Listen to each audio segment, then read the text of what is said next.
tell us about the project and what it really entails and how this is going to be rolled out. Of course, you would have started work, so just give us an insight on the project, the Six Senses project, and what the whole thing is going to entail. The Six Senses project, as you know, is located in La Sagesse. Um, we're not about to undertake, we've actually started work. If you go to the construction site today, there's close to 75 people on the site. There's another 35 people employed indirectly supporting the project. Those figures are going to increase to close to 150 by the middle of the year and could well double towards the end of the year. It, I pray, and with your support, will complete in 2022. It will be transformational for St. David's because it's the first time the tourism belt of Grenada is expanding outside Grand Anse Beach. So the other areas in Grenada will benefit. And I think that's something which should be applauded by everyone involved, spreading the tourism economy throughout Grenada. Because you know what, Grenada since 2013 has done really well when it comes to its tourism product. I first visited Grenada in 2017, and then when I came back in 2018, you know, Grenada had attracted Sandals, Royalton, Silver Sands, JetBlue, and no other island in the Caribbean had done anything to match that. And that's what gave us the confidence to invest in Grenada, in La Sagesse. And it wasn't by accident we chose the La Sagesse site. We were shown like 15 to 17 different venues in Grenada where we could have built the Six Senses. But credit to Minister Joseph, who encouraged and followed up continuously with us, and the Honorable Prime Minister, who encouraged us to invest in St. David's. And it wasn't just Grenada we were considering, but we were really drawn to Grenada by the progress it made in the last 5 to 6 years that since my first visit. Now, what exactly are we building in La Sagesse? The first hotel will be a Six Senses. It'll have 100 rooms. There'll be 6 villas on that lovely bluff. You know, it is going to be spread across 28 acres, which is really the definition of luxury in the post-COVID era. People are looking for a naturally distanced holiday. And, you know, just given the low density environment that we're building to, that is what is going to attract tourists. There'll be 3 restaurants, there'll be a spa, and it really will be a world-class hotel which will compete with any hotel globally. And that's what Range Developments does. All right. So you're no stranger to media reports, and there's been a lot that's been taking place in the media here locally.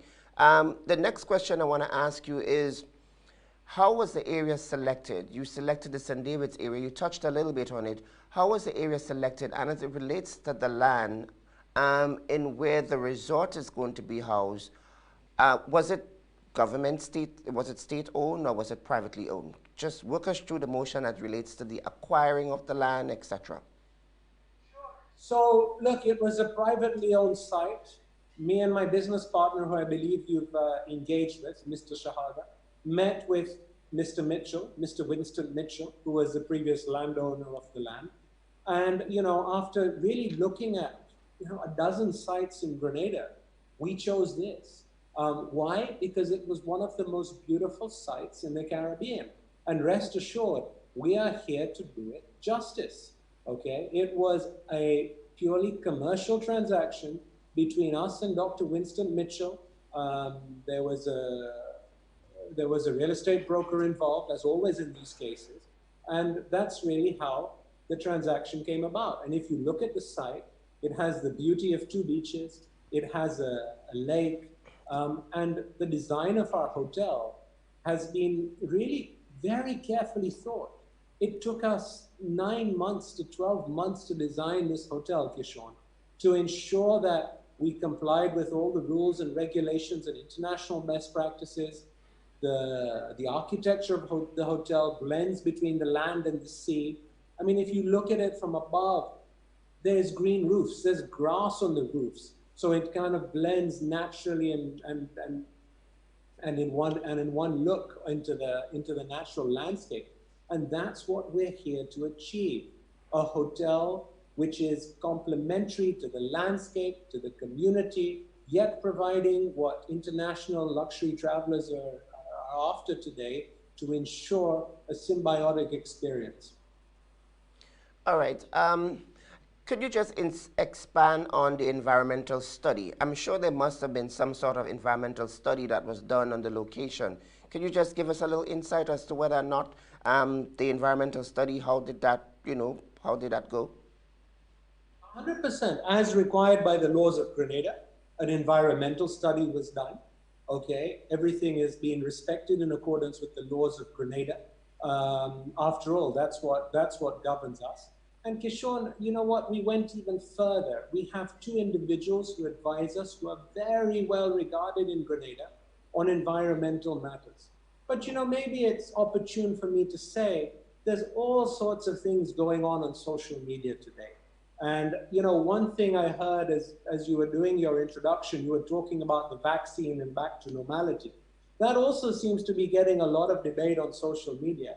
Everyone's an expert on all these sorts of matters, apart from the doctor himself. No one's asking the doctor, should we take the vaccine? In the same way, what I say here is, if someone has legitimate environmental concerns and wishes to engage with us, our arms are open. Please come and see us. We'll be happy to engage. It'll be a collaborative process. But what I'm seeing at the moment is it's trial by social media. And you've got to look at some of the intentions behind this. I mean, one group popped up, Kishon, a few months ago called Grenada Land Actors Association. Its website was registered just a few days before a petition was signed. And if you Google the address on the letterhead of Grenada Land Actors, well, let me ask you, do you know who Grenada Land Actors is, Kishon? No.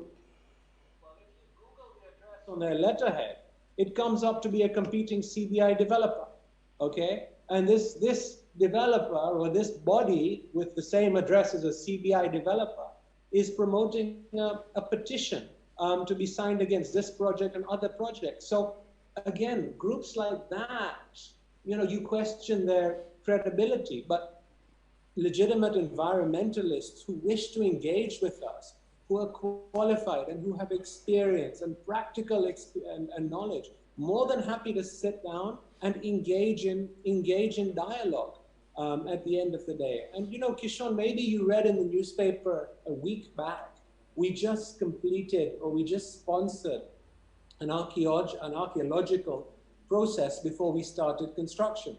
So two very experienced individuals came to us in this field and said, dear Range Developments, do you know that there could be remains on this site which are important to Grenada?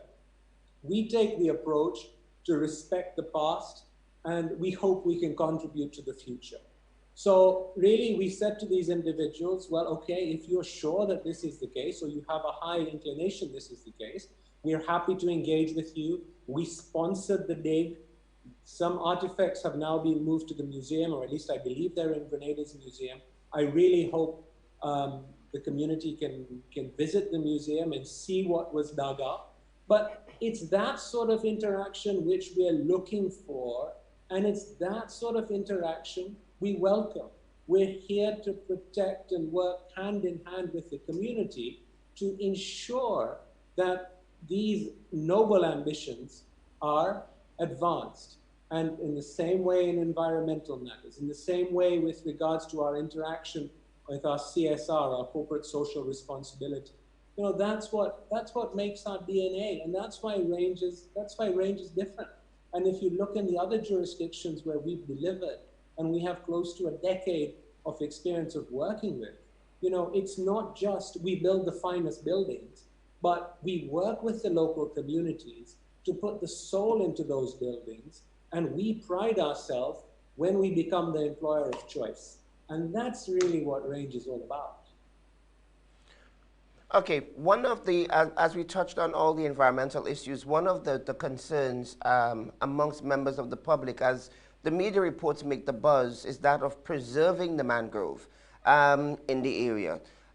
Tell us about that in terms of the preservation of the mangrove. What's the plan in the future, probably to replant or replace the mangrove? Tell us about the preservation of the mangrove in the area as it relates to the public concerns.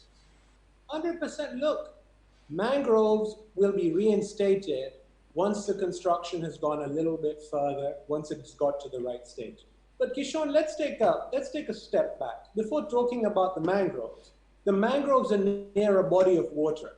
Is that a salt pond, based on what you've been hearing? Is that a Yes. lake? Yes. What is that body of water? Yes, it's a salt pond. I know I it know as it a as a salt salt pond. pond. I'm not criticizing because you're not an environmentalist, but you and the media have presented that as a salt pond. It's not a salt pond, it's a lake. So there's been a lot of debate about a salt pond when there isn't even a salt pond on this site. And if you speak to people who lived in St. David's, you speak to the previous landowner, the level of that water fluctuates significantly. It's not salt, it's not a salt pond. And unfortunately, due to in the last 10 years or 10, 15 years, that body of water, which we'll classify as a lake, has filled up with a lot of sludge, okay? And due to natural erosion, if we hadn't taken the steps we were taking, that sludge would have fallen into the sea because there wasn't sufficient protection to stop that happening. And that would have been very disastrous from an environmental perspective. So, in conjunction with experts, we've designed that whole beautification to the body of water, to the lake, to ensure that that doesn't happen. The sludge will be being removed, the mangroves will be replanted, and thousands of trees and shrubs and plants will be put in. If we remove X, we're putting back 5X. And that's what you need to look at when you assess the environmental impact of a project. It's not just compare it to one state of time, any one point in time. The way you look at an environmental impact of a project is what was it before, what was it when it's finished. And I can understand the sensitivity of the community at present because it is a beautiful area. And unfortunately, across the Caribbean, not just Grenada, but across the Caribbean, so many projects, Kishore, have gone through false starts. There's so many half-built boxes on beaches, which unfortunately will never see the light of day. And obviously, if that happens in any site, the landscape is blemished. But what I will say to you, Kishore, is we're different. When we start something, we have the resources to finish something. So when that hotel is open, and I wish I had the ability to show before and after pictures of what we did in St. Kitts and Nevis and what we did in Dominica, we amplify, we work with nature, and we beautify what Mother Nature gives us to ensure symbiosis with the natural environment. So, now that we touched on that in terms of the preservation of the mangrove and so on, you indicated that the mangrove would be planted, correct? So, no, I was just saying that now that we spoke of the mangroves and all of that, I get the sense that there will be, the mangrove will be replaced to its natural habitat and so on. And in fact, more beautified than what it was before, okay? I mean, I've seen the landscaping plans, and in time, we will hold another community session to show everyone the plans, present the project in more detail, and really make a full presentation, because of course this is something which is of prime importance to the community. As we aspire to become the employer of choice in the area, well, not just the area, but all of Grenada, it's important that this is a project for Grenada. It's not my project, it's not your project, Kishore. It's a project for the community of St. David's. And it's important that everyone sees what we're doing, appreciates what we're doing, okay, and can really feel part of the whole process. And this is not mere lip service. Trust me, if I could have been in Grenada, if I was able to be traveling to Grenada, I'd be sitting next to you in your studio and having this interview with you one-on-one. But unfortunately, for the past year, I've been grounded in Dubai because travel has been very difficult. My last trip to Grenada was last January, and I left there thinking I'd be back in 2 to 3 months' time to present to the community in the area of St. David's. However, we all know what happened in the intervening period.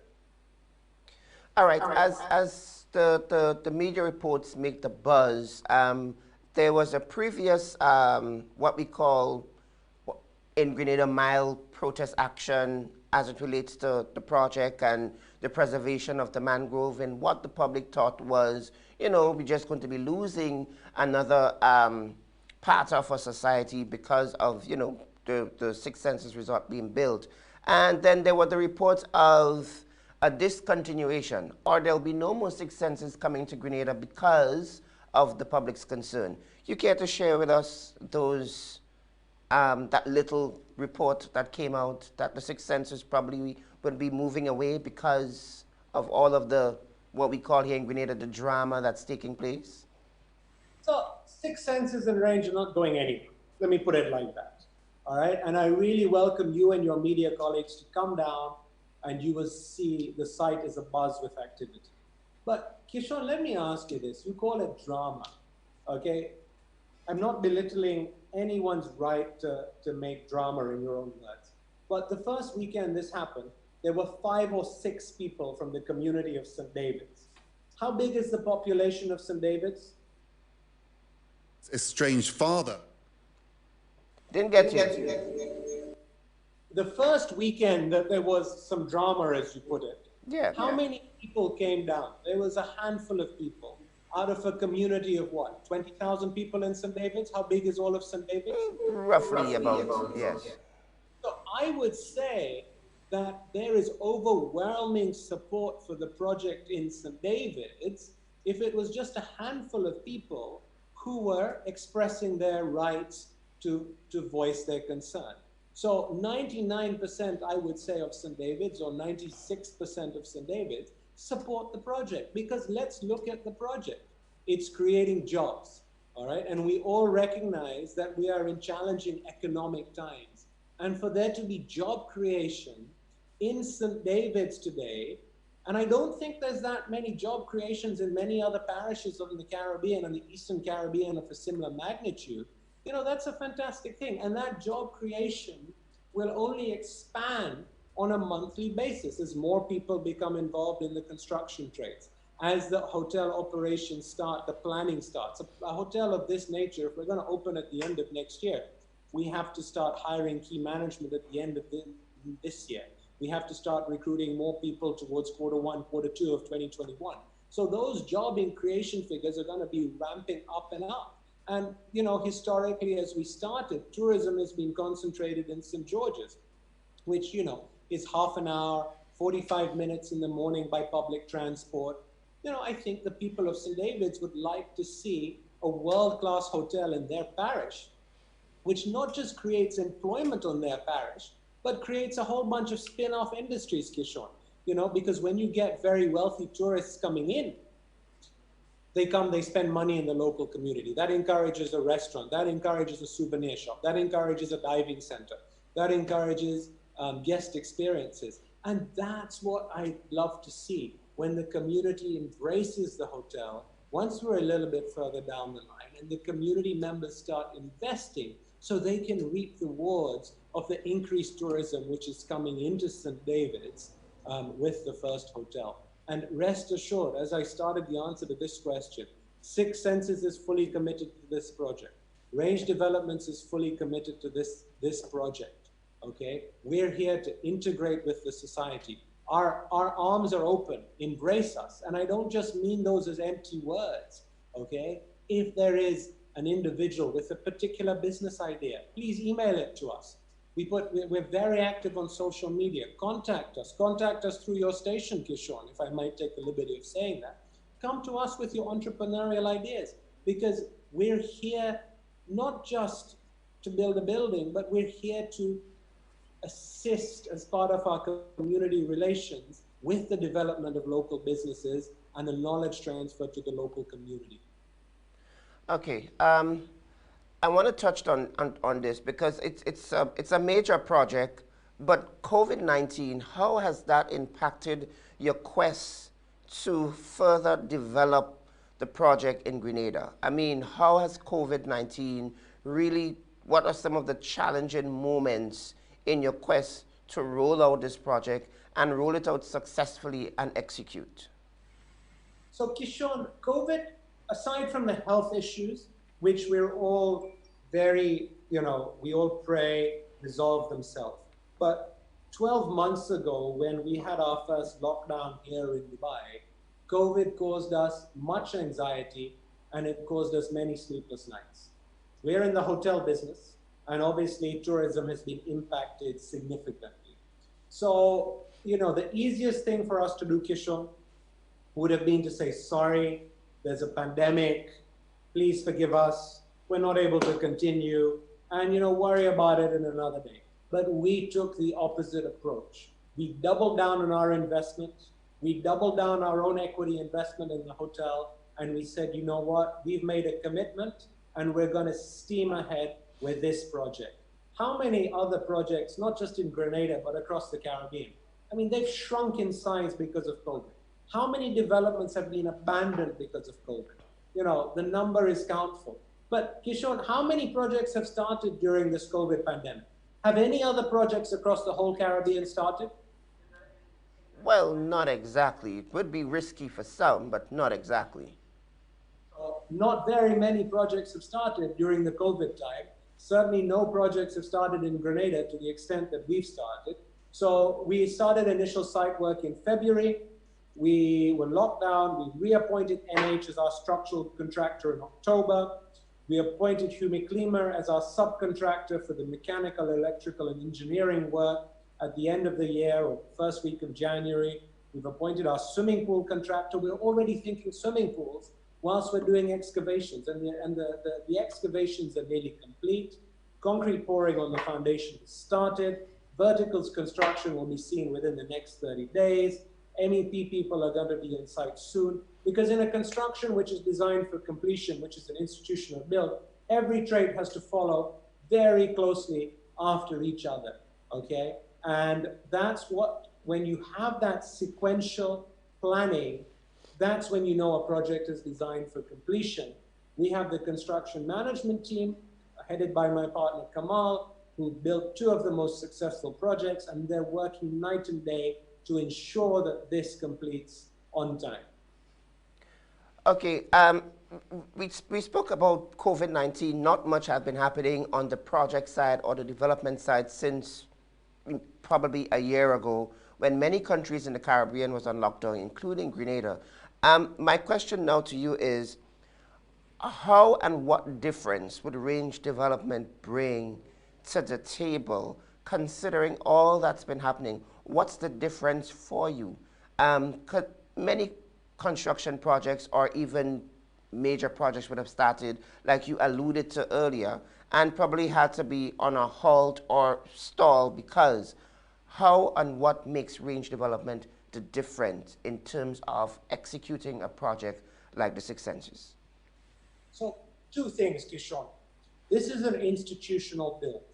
This is not a hit and hope strategy.